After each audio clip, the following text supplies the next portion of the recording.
நமக்கு எங்கேயுமே வந்து ஒரு ஸ்ட்ராங் கேரக்டரா வந்து கமல் சாரோட கேரக்டர் வந்து தெரியாது. கமல் சார் இந்த படத்துல கேங்ஸ்டர் தானே. கமல் சாரோட கூட சுத்துறது யார் யாரு அப்படின்ற மாதிரி வந்து சொல்றேன். கமல் சார் கூட சுத்துறது வந்து ஒன்று நாசர் சார் இருப்பாரு, அப்புறம் ஜோஜோ ஜார்ஜ் வந்து இருப்பாரு. அண்ட் அதை தாண்டி வந்து பார்த்தீங்கன்னா நடுவில் கொஞ்சம் பக்கத்தை காணும் அப்படின்ற படத்துல வந்து பக்ஸ் வருவார்ல அவரு, அதுக்கப்புறம் சிம்பு. ஸோ இவங்கெல்லாம் தான் வந்து கூட சுத்துற மாதிரி வந்து காமிப்பாங்க.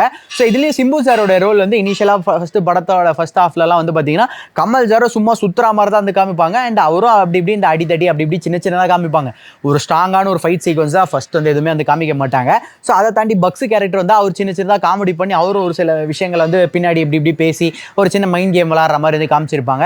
ஜோஜோவையும் வந்து பார்த்தீங்கன்னா ஒரு பெரிய வில்லன் மாதிரிலாம் காமிச்சிருக்க மாட்டாங்க. ஒரு 2 இடத்துல கன்னை வந்து யூஸ் பண்ணுவார், சுடுவார், அவ்வளோதான். ஸோ ஒரு கேங்ஸ்டரோட சுற்றுறவங்களும் வந்து ரொம்ப ஒரு பெரிய ஹைப்பாக பார்க்கறதுக்கும் நல்லா டான் மாதிரிலாம் இல்லாமல் ரொம்ப ஒரு இதுவாக வச்சதுனால வந்து பார்த்தீங்கன்னா கமல் சாருக்கு பின்னாடி இருக்கவங்களும் ஸ்ட்ராங்காக கிடையாது. கமல் சாரோட கேரக்டர்லையுமே நிறைய கன்ஃபியூஷன்ஸ் எல்லாம் இருக்குது. இவர் நல்லவரா கெட்டவரா, இவர் ஏன் கேங்ஸ்டர் ஆனார், எப்படி கேங்ஸ்டர் ஆனாருன்ற மாதிரியான விஷயங்கள்லாம் இல்லாததுனால நமக்கு எங்கேயுமே வந்து ஒரு ஸ்ட்ராங் கேரக்டராக வந்து கமல் சாரோட கேரக்டர் வந்து தெரியாது. ஏன்னா அவரோட கேரக்டருமே ஒரு கன்ஃபியூஷனில் இருக்குது, அவர் சுற்றி இருக்கவங்களோட கேரக்டருமே நல்லா ஸ்ட்ராங்காக இல்லை அப்படின்ற மாதிரி வந்து சொல்லுவேன்.